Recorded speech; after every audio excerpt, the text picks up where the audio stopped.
പ്രിയ ശ്രോതാക്കളെ നമസ്കാരം. ഞാൻ എൻ്റെ പ്രിയ ഗാനങ്ങൾ.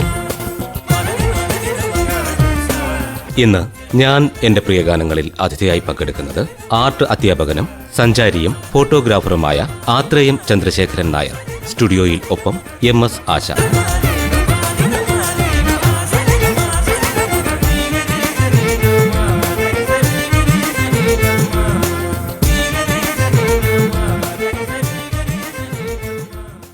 നമസ്കാരം.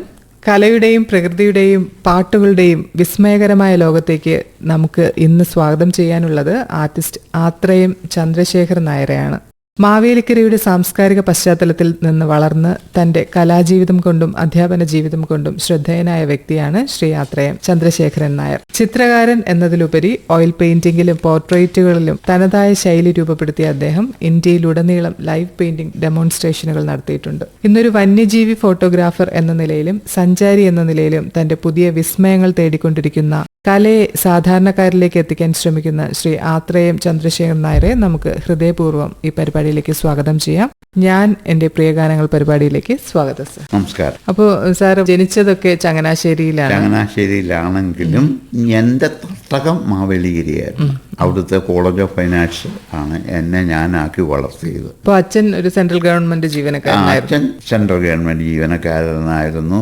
അച്ഛൻ ഇങ്ങനെ ട്രാൻസ്ഫറുകൾ ഇങ്ങനെ വന്നപ്പോൾ ഫാമിലിയെയും കൂടെ കൂട്ടി അങ്ങനെ തന്നെ യാത്രയുടെ ആരംഭം കുറിക്കുകയായിരുന്നു. അപ്പോൾ രാജാരവിവർമ്മ കോളേജ് ഓഫ് ഫൈൻ ആർട്സിലായിരുന്നു 5 വർഷത്തെ പഠനം. അവിടെ പഠനം കഴിഞ്ഞ് അവിടെ തന്നെ കുറെ കാലം അധ്യാപന ജീവിതം നയിച്ചു. എൻ്റെ സീനിയർ ആർട്ടിസ്റ്റ് പ്രസന്നകുമാറിൽ നിന്ന് അദ്ദേഹം എൻ്റെ ഒരു സത്യത്തിൽ ഒരു ഗുരുനാഥനാണ്. എന്നൊക്കെ വളരെ സീനിയറാണ്.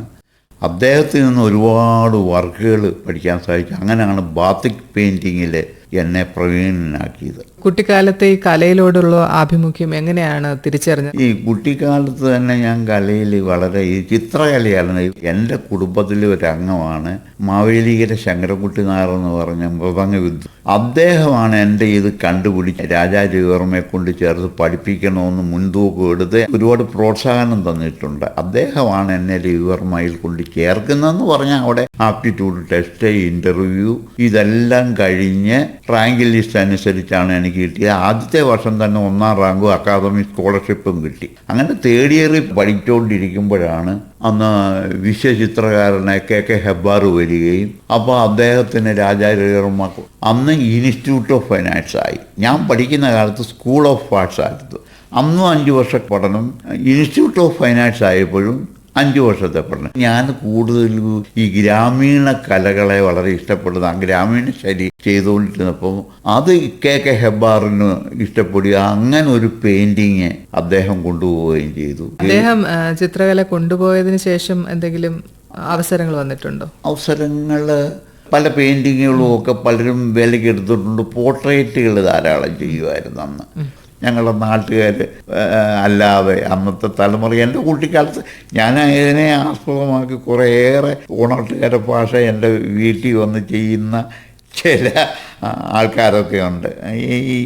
വീട്ടിൽ ഇങ്ങനെ ഓരോ ചെറിയ പണികളൊക്കെ ചെയ്തു വരുന്ന അതിനെക്കുറിച്ച് ഇല്ലസ്ട്രേഷൻ ഒരുപാട് ചെയ്തിട്ട് അവർ വന്നു കഴിഞ്ഞാൽ എൻ്റെ ജോലി ഇല്ലസ്ട്രേഷൻ ചെയ്യുക, അവരെക്കുറിച്ച് ഇല്ലസ്ട്രേഷൻ ചെയ്യുക. പിന്നെ നമ്മുടെ നാട്ടുമ്പുറത്തെ ചിത്രങ്ങൾ ഇങ്ങനെ കോറിയിടും. വയലിൽ ചെല്ലുമ്പോൾ വയലിൽ ഇങ്ങനെ കൊയ്യുകയും പാടുകയും ഒക്കെ ചെയ്യുന്ന എല്ലാം ചിത്രങ്ങളിലൂടെ കോറിയിടും. അന്ന് കൈതപ്പൂ മണക്കുന്ന കാറ്റാണ്. കാട്ടുചമ്പവും കാട്ടുപൂക്കളും നല്ല അരുവികൾ തോട്. ആ തോട് നീർജലമാണ് ഒഴുകിക്കൊണ്ടിരുന്നത്. നല്ല തോടാണ്. അക്കരയിക്കര നീന്താൻ തന്നെ നല്ല സമയമെടുക്കും. അത് ഇന്നത്തെ പിള്ളേരോട് പറഞ്ഞാൽ വിശ്വസിക്കത്തില്ല. അപ്പോൾ അവിടുന്ന് പഠിച്ചു വളർന്നു. ഈ പറഞ്ഞ രാജാരവിവർമ്മ കോളേജിൽ നിന്ന് ഡിപ്ലോമ എടുത്തു. പോസ്റ്റ് ഡിപ്ലോമ എടുത്തു. അതായത് അവിടുന്ന് പഠിച്ചു കഴിഞ്ഞ് ഞാൻ അവിടുന്ന് ചാടി. അച്ഛൻ ചങ്ങനാശ്ശേരിയിലേക്ക് എന്നെ കൊണ്ടുപോയി. അവിടെ നേരെ ചെന്നത് തൃക്കുടുത്താനം എന്ന് പറഞ്ഞ ആ സ്ഥലത്താണ്. ആ സ്ഥലത്ത് വെച്ച് സാമാന്യ വിദ്യാഭ്യാസം പൂർത്തിയായി. അതിനു മുമ്പ് ചങ്ങനാശ്ശേരി പഠിച്ചിരുന്നു. അത് LP UP ക്ലാസ്സുകളിൽ. അത് പെരുമ്പനച്ചി എന്ന് പറഞ്ഞ സ്ഥലത്താണ്. അന്നൊരു പ്രത്യേകത എന്ന് വെച്ചാൽ കൊച്ചു കുട്ടിയാണ്. എൻ്റെ കാലിഗ്രാഫി അതിമനോഹരമായിരുന്നു. ഈ കാലിഗ്രാഫി കൊണ്ട് എന്നെ കൊണ്ട് പലരും എഴുതിപ്പിക്കാറുണ്ടത്. അതപ്പോൾ അങ്ങനെ ഒരു വലിയൊരു സൈക്കോളജി ഞാനിപ്പം പറയാൻ പോകുന്നത്. LP സ്കൂളിൽ പഠിച്ചുകൊണ്ടിരുന്നപ്പോഴേ ഒരു അറബി സാറുണ്ടായിരുന്നു. അയാൾ ഈ സ്പെഷ്യലിസ്റ്റ് അധ്യാപകൻ. ഞാനിത് എഴുതിയാന്ന് പറഞ്ഞാൽ അങ്ങനെ സമ്മതിക്കത്തില്ല. അല്ല, നീ എഴുതിയതല്ല എന്നും പറഞ്ഞുകൊണ്ട് എന്നെ അങ്ങ് കണ്ടവാനും എന്നെ അടിച്ചു. അതിനുശേഷം ആ സൈക്കോളജി നോക്കണേ, എൻ്റെ കൈയക്ഷരം വികലമായി. അതൊരു പാഠമാണ്. ആ കുട്ടിയുടെ മനസ്സിനെ ഹറാസ് ചെയ്തു. പിന്നെ ഞാൻ എന്ത് പാടുപെട്ടെന്നറിയാം കാലിഗ്രാഫി. പിന്നെ കാലിഗ്രാഫിയിൽ ഞാൻ ആർട്ടിസ്റ്റായ നിലയ്ക്ക് ഞാൻ വലിയ ബോർഡ് എഴുത്തുകാരനും ബാനർ എഴുത്തുകാരനും സ്ലൈഡ് എഴുത്തുകാരനും ഒക്കെയാണ്. അന്ന് മാവേലിക്കര ഞങ്ങൾ കുറച്ച് പേരേ ഉള്ളായിരുന്നു. അതുകൊണ്ട് തന്നെ ഉപജീവന മാർഗം ഞാൻ കഴിച്ചു. ഏത് വിധത്തിലേക്ക് കുട്ടികളെ നയിക്കണം എന്നുള്ളത് അധ്യാപകർ ഭയങ്കര ഒരു പങ്കാണ് വഹിക്കുക. എൻ്റെ ജീവിതത്തിൽ എനിക്ക് അധ്യാപകരോടൊന്നും എനിക്ക് വലിയ റെസ്പെക്റ്റ് ഉണ്ടായിട്ടില്ല. പക്ഷെ അങ്ങനെ ഉള്ള ഒരാള് സാർ ഒരു അധ്യാപകനായല്ലോ ഭാവിയിൽ, അതെങ്ങനെയാ സംഭവിച്ചു? സത്യത്തിൽ ഞാൻ അധ്യാപകൻ എന്നുള്ളൊരു ഫീൽഡ് എനിക്ക് വലിയ താല്പര്യമില്ലായിരുന്നു. ഞാനൊരു പ്രൊഫഷൻ ആർട്ടിസ്റ്റായിട്ട് ഇങ്ങനെ തുടർന്ന് പോകാനായിരുന്നു ആഗ്രഹം. പക്ഷേ ഈ വയസ്സാം കാലത്ത് ഞാൻ ആ അധ്യാപകൻ കേരള ഗവൺമെൻറ് ജോലി ചെയ്ത് ഞാൻ സന്തോഷപ്പെടുന്നതാണ്. PSC പരസ്യം ചെയ്തു, അപ്ലൈ ചെയ്തു. അതിൽ എനിക്ക് 1ാം റാങ്കിൽ അപ്പോയിൻമെൻറ്റ് കിട്ടി. അന്ന് ഞാൻ കർണാടകത്തിൽ ജോലി ചെയ്യുക. സാറ് PSCയിൽ അപ്പോയിൻമെന്റ് കിട്ടുന്നതിന് മുന്നേ ആണോ ആന്ധ്രാപ്രദേശിലൊക്കെ വർക്ക് അതെ, PSC ഞാൻ പറഞ്ഞില്ല, ആദ്യം കോളേജ് ഓഫ് ഫൈനാൻസിലാണ് എനിക്ക് ജോലി കിട്ടിയത്. അവിടുന്ന് നേരെ ആന്ധ്രാപ്രദേശ് യാദൃശ്യ കൃഷിവാലി അസിസ്റ്റന്റ് ആർട്ട് മാസ്റ്ററായിട്ട് ജോലി കിട്ടി.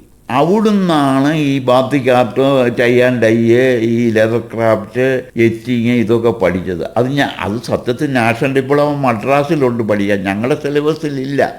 അത് നാഷണൽ ഡിപ്ലോമ എടുത്ത ഒരു പ്രസന്നകുമാറാണ്, അദ്ദേഹത്തിൽ നിന്നാണ് ഞാൻ ഇതെല്ലാം പഠിച്ചത്. അപ്പോൾ അങ്ങനെ ഇരിക്കെ ഇദ്ദേഹത്തിൻ്റെ ഒരു കൂട്ടുകാരൻ ഒരു സ്കൂൾ നടത്തുന്നുണ്ട്, എന്നെ അങ്ങോട്ട് പ്രൊമോട്ട് ചെയ്യുന്നത്, കർണാടകയിലേക്ക് പ്രൊമോട്ട് ചെയ്യുന്നത്. അവിടെ ആർട്ടിസ്റ്റായിട്ടും ബാത്തിക്ക് വർക്ക് തുടങ്ങാറായപ്പോഴത്തേക്ക് എനിക്ക് PSC അപ്പോയിൻമെൻറ്റ് കിട്ടി. അപ്പോൾ നമ്മുടെ ഈ പരിപാടിയിലെ ഇഷ്ടഗാനങ്ങളും കൂടെ ശ്രോതാക്കളുമായിട്ട് പങ്കുവയ്ക്കാറുണ്ട്. അപ്പോൾ ആദ്യത്തെ ഇഷ്ടഗാനം ഏതാണ്? ആദ്യത്തെ ഇഷ്ടഗാനം എന്ന് പറയുന്നത് നിവേദ്യ എന്ന 2007 ഇറങ്ങിയൊരു സിനിമയാണ്. അതിൻ്റെ ലിറിക്സ് ലോഹിതദാസാണ്, മ്യൂസിക് ജയചന്ദ്രനാണ്. കോലക്കുഴൽ വിളി കേട്ടു. അപ്പോൾ സാറ് ഈ പോർട്രേറ്റുകളും ഓയിൽ പെയിന്റിങ്ങുകളും ഒക്കെ ചെയ്യുമ്പോൾ നേരത്തെ പറഞ്ഞു ഇപ്പോൾ കാലിഗ്രാഫി ഇഷ്ടമാണ്, ലെതർ അതിലുള്ള ആർട്ട് വർക്ക് ഇഷ്ടമാണ് എന്നൊക്കെ പറഞ്ഞു. അപ്പം എന്തിലാണ് കൂടുതൽ താല്പര്യം, ഓയിൽ പെയിന്റിങ്ങിലാണോ പോർട്രേറ്റിലാണോ? അപ്പോൾ ഒരു ഓയിൽ പെയിന്റിങ്ങിലാണ് പോർട്രേറ്റ് ചെയ്യുന്നത്. ഞാൻ ധാരാളം പോർട്രേറ്റുകൾ ചെയ്തിട്ടുണ്ട്. പിന്നെ സബ്ജക്റ്റ് വിഷയാത്മകമായുള്ള പെയിൻറ്റിങ്, അത് ഞാൻ കൂടുതലും റിയലിസ്റ്റിക് പെയിൻറ്റിങ്ങുകളാണ് ചെയ്യുന്നത്, പഴയ ക്ലാസിക്കൽ സ്റ്റൈലിൽ. അത് ധാരാളം ചെയ്ത് പല ഹോട്ടലുകൾക്കൊക്കെ വിറ്റിട്ടുണ്ട്. ലാൻഡ്സ്കേപ്പുകൾ വാട്ടർ കളർ ചെയ്തിട്ടുണ്ട്, അത് വിദേശ രാജ്യങ്ങളിലൊക്കെ കൊണ്ടുപോയിട്ടുണ്ട്. അപ്പോൾ ഒരു വ്യക്തിയുടെ ഭാവങ്ങൾ ക്യാൻവാസിലേക്ക് പകർത്തുമ്പോൾ താങ്കൾ ഏറ്റവും കൂടുതൽ ശ്രദ്ധിക്കുന്നത് അത് ഈ പോർട്രേറ്റ് എന്ന് പറഞ്ഞാൽ വെറും ഒരു ഛായാചിത്രമല്ല. അതാണല്ലോ ലോകപ്രസിദ്ധ ചിത്രമായ മൊണാലിസ. 15ാം നൂറ്റാണ്ടിൽ ചെയ്ത മൊണാലിസയുടെ പെയിൻറ്റിങ് പോർട്രേറ്റാണ്. ആ പുഞ്ചിരി നിഗൂഢതയാണ്. അത് നേപ്പിൾസിലെ ഗേക്കണ്ട എന്ന ഒരു വ്യാപാരിയുടെ പത്നിയാണ് ഈ മൊണാലിസ. ആ മൊണാലിസ ഇന്ന് ലൂർ മ്യൂസിയത്തിലാണ് ഇരിക്കുന്നത്. പക്ഷേ ഇന്നും ദുരൂഹതയാണ്. അദ്ദേഹം ജീനിയസായിരുന്നു, കലാകാരന്, സയൻറ്റിസ്റ്റ്, ഗായകന് എന്ന് വേണ്ട ഒരു അസാധാരണ വ്യക്തിത്വമുള്ള ഒരു വ്യക്തിയായിരുന്നു ലിയനാർഡോ ഡാ വിഞ്ചി. ലോകത്തിലേക്കും മറ്റും ഏറ്റവും വലിയ ജീനിയസ് ആരാണെന്ന് ചോദിച്ചാൽ ലിയനാർഡോ ഡാ വിഞ്ചിയാണ്. ആ ചിത്രം കണ്ട് ഇന്ന് എന്തെല്ലാം പറയുന്നത്. അത് ഈ ചിത്രകാരന്മാരെ അടിസ്ഥാനമാക്കി നമ്മളൊരു വ്യക്തിയെ കണ്ടാൽ, ഒരു വ്യക്തിയുടെ ഫോട്ടോ കണ്ടാൽ ആ വ്യക്തിയെ സ്റ്റഡി ചെയ്യുകയാണ് ചെയ്യുന്നത്. സ്റ്റഡി ചെയ്ത് ആ വ്യക്തിയുടെ ക്യാരക്ടർ നമ്മൾ ഉൾക്കൊണ്ടുകൊണ്ട് ഒരു നോട്ടത്തിൽ തന്നെ, ഇപ്പോൾ മാഡത്തിനെ കണ്ടു കഴിഞ്ഞാൽ മാഡത്തിൻ്റെ ആ ചിത്രം, ആ ക്യാരക്ടർ ഉൾക്കൊണ്ടുകൊണ്ട്, ആ ചിരി ഉൾക്കൊണ്ടുകൊണ്ട് നമ്മൾ സത്യത്തിൽ അതാണ് ആ വായിക്കുന്നത്. എന്നാൽ ആ ആള് താനും അത് എങ്ങനെയാണ് പറഞ്ഞ് രക്ഷിക്കേണ്ടതെന്ന് എനിക്കറിയില്ല. അത് അനുവാചകരാണ്. അയ്യോ എത്ര നന്നായിരിക്കും, ആ മുടിയിഴകൾ പോലും, ആ ചിരി പോലും, ആ കണ്ണുകൾ പോലും. അതാണ് യഥാർത്ഥത്തിൽ പോർട്രേറ്റ്, ഛായാചിത്രം. ഞങ്ങളൊക്കെ ചെയ്ത് പഠിച്ചിരുന്നത് മോഡൽ ഇരുത്തിയാണ് ചെയ്തുകൊണ്ടിരുന്നത്. പക്ഷേ അത് ഉപജീവന മാർഗത്തിന് വേണ്ടിയിട്ട് നമ്മൾ അന്ന് ചിത്രങ്ങൾ വെച്ച് വരയ്ക്കുന്നു. പണ്ട് രാജാരവിവർമ്മയുടെയൊക്കെ കാലഘട്ടത്തിൽ നിന്നും ഫോട്ടോഗ്രാഫി ഇല്ലായിരുന്നു. അദ്ദേഹം മോഡൽ വെച്ചാണ് വരച്ചുകൊണ്ടിരുന്നത് രാജാരിവർമ്മയൊക്കെ. ഇപ്പൊ ഒരു ഉപജീവന മാർഗം എന്നുള്ള രീതിക്ക് കലയെ നമ്മൾ പിന്തുടരുമ്പോൾ, പ്രത്യേകിച്ച് ചിത്രകല പോലുള്ള കലകളെ നമ്മൾ പിന്തുടരുമ്പോൾ, ഇപ്പോൾ ഇത് കല അല്ലെങ്കിൽ അതിനൊരു വാല്യൂ, പൈസയായിട്ട് മോണിറ്ററി ബെനിഫിറ്റ് ഉണ്ടാകുന്നത് കുറവാണ് എന്നുള്ളൊരു ധാരണയിൽ ഇപ്പോൾ കുട്ടികൾ തന്നെ ഇങ്ങനെ കല പഠിക്കണം എന്ന് പറയുമ്പോൾ പാരന്റ്സ് നിരുത്സാഹപ്പെടുത്തുന്ന ഒരു പ്രവണത സാധാരണയായിട്ട് കാണാറുണ്ട്. കാരണം അതിൽ നിന്ന് നമുക്ക് വേണ്ടത്ര വരുമാനം കിട്ടിയേക്കില്ല എന്നുള്ളൊരു ചിന്തയാണ് അതിന് കാരണം. അപ്പൊ ഇപ്പൊ അത് മാറിയിട്ടുണ്ടോ? ജോലി സാധ്യത വളരെ കുറവാണ് ഞാൻ പഠിക്കുന്ന കാലത്തുമൊക്കെ. അന്ന് ഞങ്ങൾ പഠിക്കുമ്പോഴും വളരെ റയറായിട്ടാണ്. കേരളത്തിൽ നിന്ന് അന്ന് പോസ്റ്റ് ഡിപ്ലോമ പാസ്സാകുന്നവരാരും കാണത്തില്ല. ചിലപ്പോൾ ഞാൻ പഠിക്കുമ്പോൾ 5 പേരാണ് പാസ്സായത്. അന്ന് തിരുവനന്തപുരം കോളേജ് ഓഫ് ഫൈൻ ആർട്സായി, അത് പിന്നെ മാവേലിക്കര ഇൻസ്റ്റിറ്റ്യൂട്ട് ഓഫ് ഫൈൻ ആർട്സായി, പിന്നെ തൃപ്പൂണിത്തുറയുണ്ട്, പിന്നെ തൃശ്ശൂർ ഓക്യുപ്പേഷൻ ഇൻസ്റ്റിറ്റ്യൂട്ടുണ്ട്, അവിടെയൊക്കെ പോസ്റ്റ് ഡിപ്ലോമയുണ്ട്. തൃപ്പൂണിത്തുറയുണ്ട്, മാവേലിക്കരയുണ്ട്, തിരുവനന്തപുരത്തില്ല. ഇന്ന് കലാലയങ്ങൾ, ചിത്രകല പഠിക്കുന്ന കലാലയം സ്കൂൾ ഓഫ് ആർട്സ് ആയിരുന്നു. അത് കഴിഞ്ഞ് ഞാൻ അവിടെ പഠിക്കുമ്പോഴാണ് ഇൻസ്റ്റിറ്റ്യൂട്ട് ഓഫ് ഫൈൻ ആർട്സായി. അത് ഇത് തന്നെ. അപ്പോൾ ഇത് പഠിച്ചിറങ്ങി കഴിഞ്ഞ് മിക്കവാറും പിള്ളേരൊക്കെ ഞങ്ങളൊക്കെ ഇങ്ങനെ ബോർഡ് എഴുതുക, ബാനർ എഴുതുക, പോർട്രേറ്റ് ചെയ്യുക, സ്ലൈഡുകൾ എഴുതുക, ഇതൊക്കെയാണ് വരുമാന മാർഗം. ഇത് അന്ന് നല്ല സ്കോപ്പാണ് ബോർഡ് എഴുത്ത്.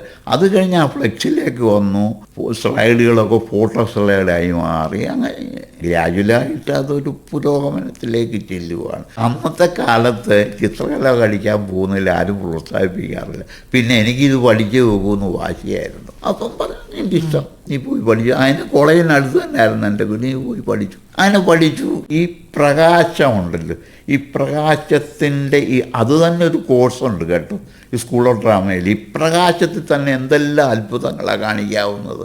നമ്മൾ പറഞ്ഞു വന്നു കഴിഞ്ഞാൽ പ്രകാശത്തിൻ്റെ ആധിക്യത്തെക്കുറിച്ച് സുന്ദരിയായ ഒരു സ്ത്രീയെ പിശാചാക്കി മാറ്റാം, പിശാചിനെ പോലെ ഒരു സ്ത്രീയെ സുന്ദരിയാക്കി മാറ്റാം. നെല്ലും വെളിച്ചം കൊണ്ടുള്ള അഭ്യാസം ചിത്രകലയിൽ കൂടാണ് അത് കൊണ്ടുവന്നത്. അത് 17-ാം നൂറ്റാണ്ടിൽ ജീവിച്ചിരുന്ന കാരവാഗ്യോ എന്ന് പറഞ്ഞ ചിത്രകാരനാണ് ആ അത്ഭുതം സൃഷ്ടിച്ചത്. അത് യൂറോപ്യൻ ചിത്രകാരനാണ്. അദ്ദേഹമാണ് അതിന് ഒരു ബേസ് ഇട്ട് കൊടുത്തത്. പ്രകാശത്തിൻ്റെ സന്തുലിതാവസ്ഥയിൽ ചിലപ്പോൾ കൈവിരലുകളൊന്നും കാണത്തില്ല അതിൽ.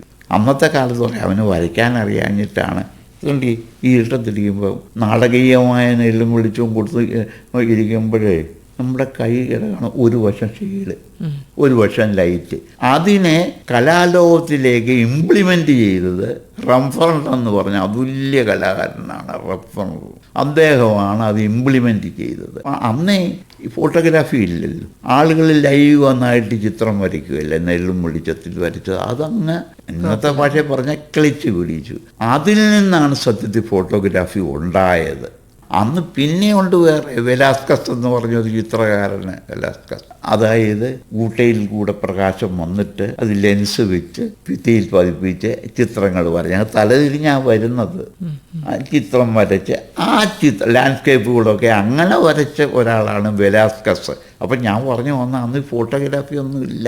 അന്ന് ഈ റംബ്രണ്ടിൻ്റെ കാലഘട്ടമൊക്കെ മോഡലിരുത്തുകയാണിത്. മോഡലിരുത്തി വരച്ച് ഒന്ന് നോക്കി അവരുടെ കഴിവ്, അസാധാരണമായ കഴിവ്. അപ്പോൾ നമുക്ക് അടുത്ത പാട്ടിലേക്ക് പോകാം. ഏകാന്ത കാമുക എന്നുള്ള ഗസൽ ഛായയിലുള്ള പാട്ട് കേട്ടാൽ കൊള്ളാം.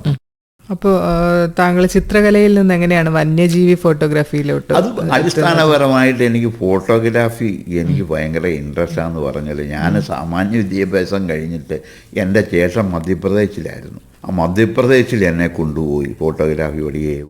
അന്ന് ഫോട്ടോഗ്രാഫി എന്നൊക്കെ പറഞ്ഞ് മണ്ണെണ്ണ വിളക്ക് വെച്ച് പ്രകാശത്തിൻ്റെ ഇടി പ്രിൻ്റ് എടുക്കുന്ന കാലമാണ്. അന്ന് ഒരു ഡാർക്ക് റൂമിൽ പോലും കയറ്റണമെങ്കിൽ വലിയ പാടാണ്. അന്ന് ബോക്സ് ക്യാമറയാണ്, 12-10 ക്യാമറയാണ്. ഒക്കെ പറഞ്ഞാൽ ഇന്നത്തെ തലമുറയ്ക്ക് അറിയില്ല. ഞാൻ അത് മുതൽ പഠിച്ച് ഇന്നത്തെ അവസാനം ഡിജിറ്റൽ ക്യാമറ വരെയുള്ള ഇത് ചെയ്യുന്ന ആളാണ്. അടിസ്ഥാനം പഠിച്ചതാണ്. അപ്പോൾ താങ്കൾ ദീർഘകാലം കേരള ലളിതകലാ അക്കാദമിയിൽ തുടർച്ചയായിട്ട് പ്രദർശനങ്ങൾ നടത്തിയിട്ടുണ്ടല്ലോ ചിത്രകല? തുടർച്ചയായിട്ട് ഗ്രൂപ്പ് ഷോയിൽ പങ്കെടുത്തിട്ടുണ്ട്. അപ്പോൾ അതെങ്ങനെയാണ് ഒരു ചിത്രകാരൻ അല്ലെങ്കിൽ ഒരു കലാകാരൻ എന്നുള്ള നിലയ്ക്ക് ഇത്തരം ചിത്ര പ്രദർശനങ്ങൾ എങ്ങനെയാണ് കലാകാരൻ്റെ വളർച്ചയെ സഹായിക്കുന്നത്? അതിൽ ഒരു കാലത്ത് ഒരു പെയിൻറ്റിങ് അവർ വിലക്കെടുത്തു. ആ പെയിന്റിങ് എനിക്ക് അന്നത്തെ കാലത്ത് എനിക്കതൊരു വലിയ തുക. അവരുടെ ആർട്ട് ഗാലറി ഇപ്പോഴും ഉണ്ടെന്നാണ് പറയുന്ന ആ ചിത്രം, എനിക്കറിഞ്ഞുകൂടാ. അതെൻ്റെ ജീവിതത്തിനൊരു വലിയൊരു മുതൽക്കൂട്ടാണ്. പിന്നെ ലളിതകലാ അക്കാദമിയുടെ ചില ഗ്രൂപ്പ് ക്യാമ്പുകളിൽ പങ്കെടുത്തിട്ടുണ്ട്. പിന്നെ 2016 നമ്മുടെ കാനായി വെച്ചൊരു സ്റ്റേറ്റ് ക്യാമ്പ് നടത്തിയായിരുന്നു. അത് വളരെ അംഗീകാരങ്ങളും എന്നെ അവിടെ അംഗീകരിക്കുകയും വളരെ എനിക്കൊരു എസ്റ്റാബ്ലിഷ് ചെയ്യാനായിട്ട് ആ ക്യാമ്പ് ഡയറക്ടർ, പിന്നെ അന്നത്തെ ലളിതകലാ അക്കാദമി ചെയർമാനായിട്ടിരുന്നത് കാട്ടൂർ നാരായണപിള്ള സാറാണ്. കേട്ട് കാണുമായിരിക്കും. കാട്ടൂർ സാർ എൻ്റെ സീനിയറായിട്ട് പഠിച്ചതാണ്. ഞങ്ങൾ തമ്മിൽ വളരെ അടുത്ത ബന്ധമുള്ളതാണ്. അദ്ദേഹം എനിക്കൊരുപാട് പ്രോത്സാഹനം തരികയും എന്നെ പഠിപ്പിച്ചിട്ടില്ല, പക്ഷേ അദ്ദേഹത്തിനെ എൻ്റെ ഗുരുതുല്യനായിട്ട് ആരാധിക്കുന്ന ആളാണ്. അദ്ദേഹം എന്നെ വേണ്ടുന്ന പ്രോത്സാഹനം തരികയും എന്നെ പ്രോമിനൻ്റ് ചെയ്യുകയൊക്കെ ചെയ്ത് അവിടെ വെച്ച് തന്നെ. എനിക്ക് അദ്ദേഹത്തിനോട് ഒരു ആത്മബന്ധമുണ്ട്. ഇപ്പൊ നമുക്ക് അടുത്ത പാട്ടിലേക്ക് പോകാം. അടുത്ത പാട്ട് എനിക്ക് ജയചന്ദ്രനെ ഭയങ്കര ഇഷ്ടമാണ്. ഭാവഗായൻ ജയചന്ദ്രൻ. അദ്ദേഹത്തിൻ്റെ മലർവാഴ കൊമ്പത്ത്, മണിമേഘ കൊമ്പത്ത്, അദ്ദേഹത്തിൻ്റെ ആ പാട്ട് കേൾക്കാൻ എനിക്ക് വളരെ ഇഷ്ടമാണ്. ലിറിക്സ് റഫീഖ് അഹമ്മദ് എന്നാണ്, വിദ്യാസാഗർ സംഗീതം വിദ്യാസാഗർ. അദ്ദേഹത്തിൻ്റെ ആ പാട്ട് കേൾക്കാൻ എനിക്ക് വളരെ ഇഷ്ടമാണ്, മലർവാഴ കൊമ്പത്ത്. നമുക്ക് കേട്ടിട്ട് പരിപാടിയിലേക്ക് തിരിച്ചു വരാം. ഇപ്പോൾ ഒരു സീനിയർ ആർട്ടിസ്റ്റ് എന്നുള്ള നിലയിൽ ഇപ്പോൾ താങ്കളുടെ കലാസൃഷ്ടികളും യാത്രാനുഭവങ്ങളും ഒക്കെ സോഷ്യൽ മീഡിയയിൽ പങ്കുവെക്കാറുണ്ടല്ലോ. ധാരാളം. അപ്പോൾ അതെങ്ങനെയാണ്? നമ്മൾ ഇതുവരെ ഈ പറഞ്ഞു വന്നു വനത്തിലേക്കും എൻ്റെ വന്യജീവി യാത്രകൾ ഒരുപാടുണ്ട്. അപ്പോൾ അത് ആ സോഷ്യൽ മീഡിയയിലൂടെ പങ്കുവെക്കുന്നത് താങ്കളുടെ അനുഭവങ്ങൾ കൂടുതൽ ആൾക്കാരിലേക്ക് എത്തിക്കാൻ സഹായിക്കുന്നു. സഹായിച്ചിട്ടുണ്ട്. ഒരുപാട് ആരാധകരെ കിട്ടിയിട്ടുണ്ട്. എനിക്കിപ്പോൾ എൻ്റെ 3500 ആരാധകർ ഫോളോവേഴ്സ് ഉണ്ട്.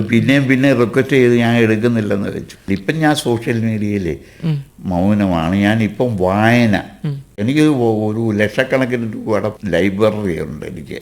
എൻ്റെ മൂക്കും അത് ഭയങ്കര ക്രേസാണ് പുസ്തകങ്ങൾ വാങ്ങാൻ. ഞാൻ ഒരുപാട് ഇംഗ്ലീഷ് പുസ്തകങ്ങൾ, ഈ ആർട്ടിസ്റ്റുകളെക്കുറിച്ചുള്ള ഇംഗ്ലീഷ് പുസ്തകങ്ങൾ വായിക്കുന്നുണ്ട്. അത് വായിച്ച് മനസ്സിലാക്കുന്നുണ്ട്. ലോക ചിത്രകല ഏത് നിലയിൽ എത്തിയിരിക്കുന്നു എന്നുള്ള അറിയണ്ടേ. നമ്മൾ ഈ കേരളത്തിൽ നിന്നൊരു ചിത്രകാരന് വളരാനൊക്കത്തില്ല. കേരളത്തിൽ അതിനുള്ള പുസ്തകങ്ങളും ഇല്ല. ലോക നിലവാരത്തിലുള്ള ചിത്രങ്ങൾ അറിയാൻ ഇംഗ്ലീഷ് പുസ്തകങ്ങൾ മേടിച്ച് വായിക്കണം.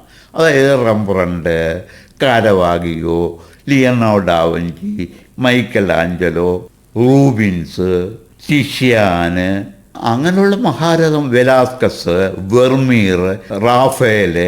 ഈ റാഫേല്, മൈക്കലാഞ്ചലോ, ലിയനാർഡോ ഡാവിഞ്ചി ഇവർ ഒരേ കാലഘട്ടത്തിൽ ജീവിച്ചിരുന്നവരാണ്. അതിലെ ലോകത്തിലേക്ക് പറ്റിയ ഏറ്റവും വലിയ കലാകാരൻ ആരെന്ന് ചോദിച്ചാൽ മൈക്കലാഞ്ചലോ ആണ്. അസാധാരണമായ നമുക്ക് ചിന്തിക്കാൻ പറ്റില്ല സിസ്റ്റം ചപ്പലി ചെയ്തിരിക്കുന്ന മ്യൂറൽ പെയിൻറ്റിങ്. അത് ഒരു വർക്ക് ചെയ്ത് കഴിഞ്ഞാൽ അത് തിരുത്താനൊക്കത്തില്ല.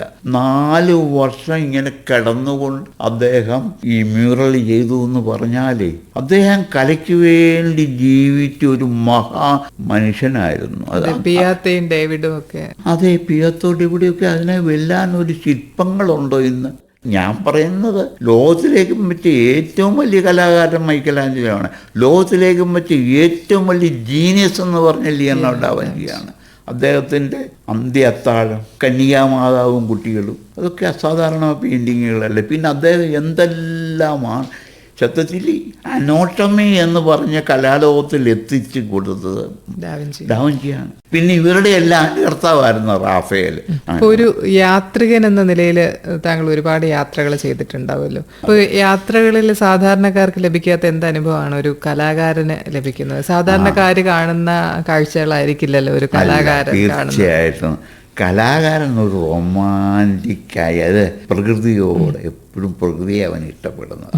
അപ്പോൾ ഇന്ന് പലരും വന്യജീവികളെയൊക്കെ ശല്യം ചെയ്തുകൊണ്ട് ഫോട്ടോ എടുക്കാറുണ്ടല്ലോ. അപ്പം നമ്മൾ അവരുടെ ആവാസ വ്യവസ്ഥയിലോട്ടാണ് കടന്നു ചെന്ന് അവരെ ഒബ്സർവ് ചെയ്യുന്നത്, ഫോട്ടോ എടുക്കുന്നതൊക്കെ. പക്ഷെ അവരെ ശല്യപ്പെടുത്തിക്കൊണ്ടുള്ള ഒരു ഫോട്ടോഗ്രാഫി രീതികളൊക്കെ നമ്മളിപ്പോൾ കാണാറുണ്ടല്ലോ. അത് അതിലും പാടില്ല. വന്യജീവികൾ നമ്മളെപ്പോലെ അവകാശികളെ, ഈ ഭൂമിയുടെ അവകാശിയാണ്. മനുഷ്യൻ്റെ ദാർഢ്യവും കുബുദ്ധിയും കൊണ്ടാണ് അവനെ ഇതിനെയൊക്കെ കൈയടക്കി വെച്ചത്. വന്യജീവികളെ കുറ്റം പറഞ്ഞിട്ട് കാര്യമില്ല.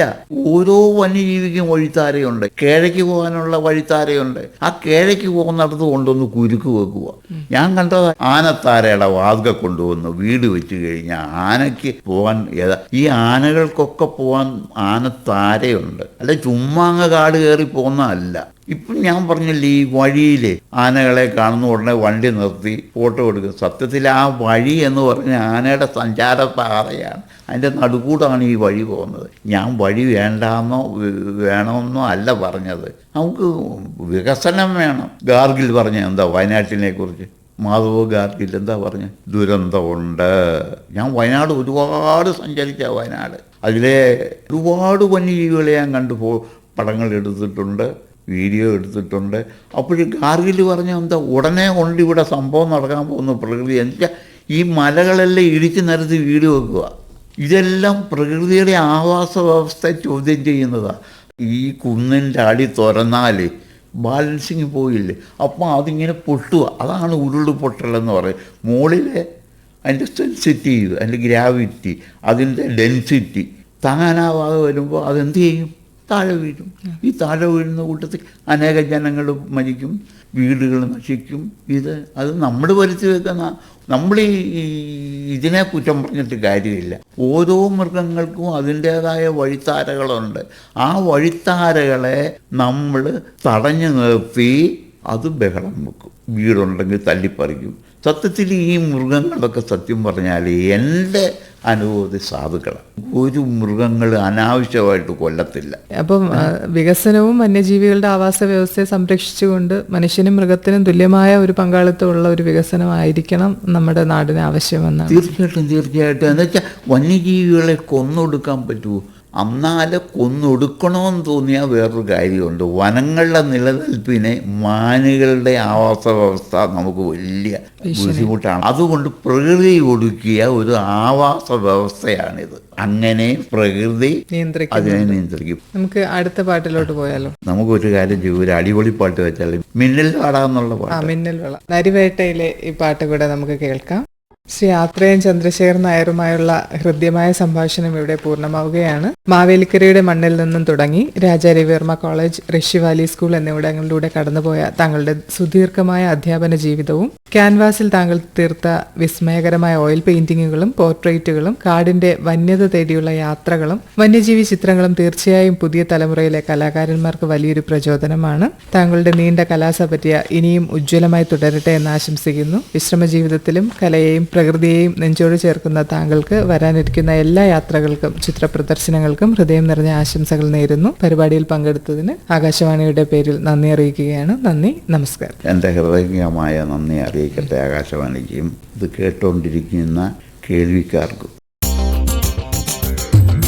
ആർട്ട് അധ്യാപകനും സഞ്ചാരിയും ഫോട്ടോഗ്രാഫറുമായ ആത്രേയം ചന്ദ്രശേഖരൻ നായർ അതിഥിയായി പങ്കെടുത്ത ഞാൻ എൻ്റെ പ്രിയഗാനങ്ങളാണ് ഇതുവരെ കേട്ടത്. ഞാൻ എൻ്റെ പ്രിയഗാനങ്ങൾ നിർവഹണം MS ആശ, നിർവഹണ സഹായം അനൂജ ഭാസ്കർ.